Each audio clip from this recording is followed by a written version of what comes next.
In this video we're going to talk about some of the things that foster carers do.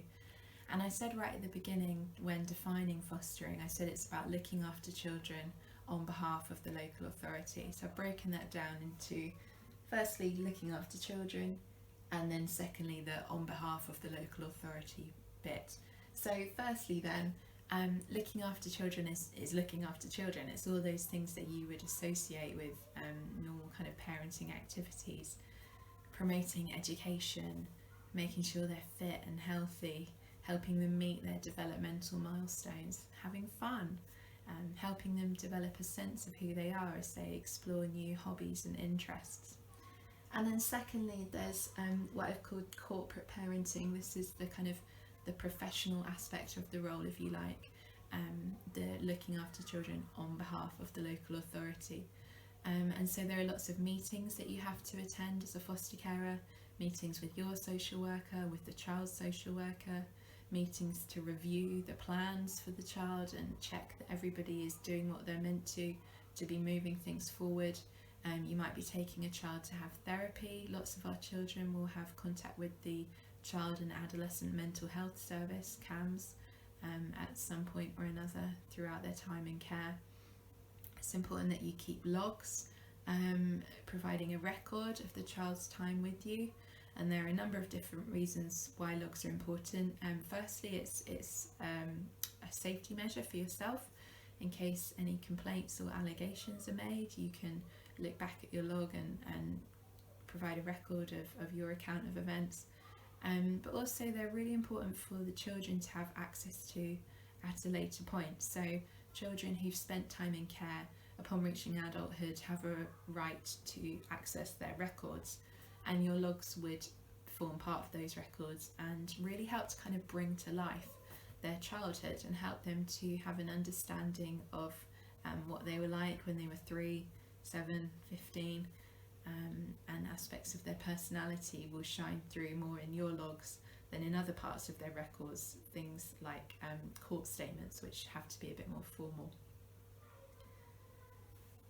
And I've included something called life story work here as well. So what I mean by that is you work with the child social worker to help them understand the journey that has brought them into care, so that they can make sense of why it is that they're not living with mummy or daddy anymore, and what that means, because it's important that they are able to come to terms with that to be able to move forward. Finally then, you'd be supporting children to still have a relationship with their family, even though they're not living with their family at that time. So most of our children in care will have contact with their families over the phone sometimes and or in person. So your role normally as the foster carer would just be to take the child to the place that they're having contact, which is often in a contact centre, so it's like a supervised environment, and then collect them afterwards and take them home again. But it's important for children to know that you're kind of on board with promoting their relationship with their family, because that will be incredibly important to them. But also you sometimes might need to provide emotional support to the child before or after they've had an opportunity to catch up with their family, because that can bring up a lot of emotions and maybe remind them of events from the past as well. So in a nutshell, that is the role of a foster carer, and I've said that it's about incorporating children into your family, not simply accommodating them. It's giving them a really rich experience of family life, and lots of different opportunities to try new things.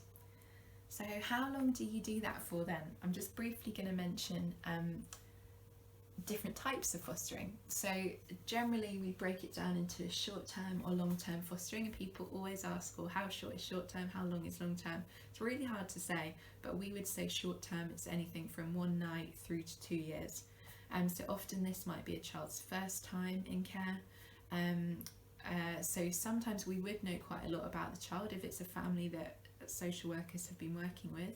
But if they've had to come into care in an emergency, or maybe they've come from abroad as an unaccompanied minor, then we might not know very much information about them. So you would need to be able to welcome that child in with a lot of question marks around what they may or may not have experienced.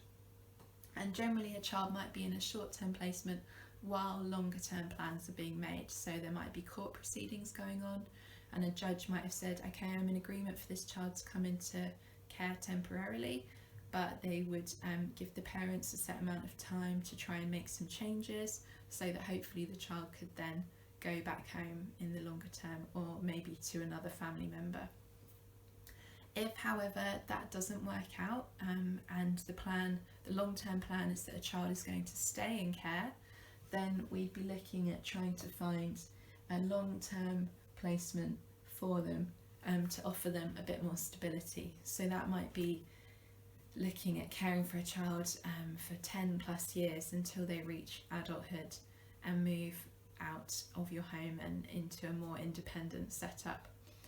And children are technically fostered until they become 18 and become adults, but they can actually stay in your home beyond that cut-off point of 18 under something called a staying put arrangement. And this has only been around since I think about 2014 when new legislation was brought in, but it recognises the fact that for most people, when they reach 18, they don't suddenly magically become independent adults, and that transition into adulthood and into moving out and getting a flat or whatever can take a long time. And so why should we expect children in care to be able to suddenly do that when often they've got even more that they are trying to work through than your average child? So staying put arrangements allow for a more gradual transition into independence. Two other types of fostering briefly then. So we have a small number of specialist foster carers in Camden, and these are foster carers who maybe because they've been carers for a long time, or they've come into fostering with a high level of relevant previous experience from other jobs, are able to manage to look after children or young people with really significant challenges.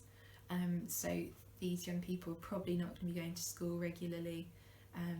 They might have contact with the criminal justice system, possibly be in and out of custody.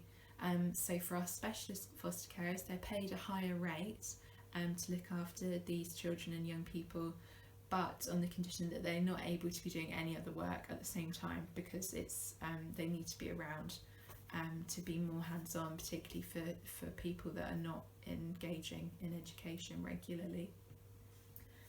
And then finally, Family Link. So this is a slightly different scheme. This isn't for children in care, this is for children who've got disabilities and live with their families, but we have some Family Link carers who provide respite for these children and their families. So it might be that the child comes to stay for a weekend a month, or maybe one overnight sleepover a week, whatever the arrangement is, and that gives the child a bit of space to be somewhere different with the foster carer, and also gives their family a little bit of a break as well.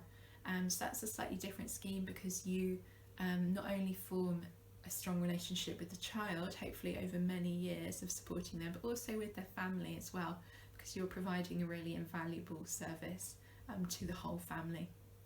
So that's a slightly different scheme that you might be interested in as a foster carer.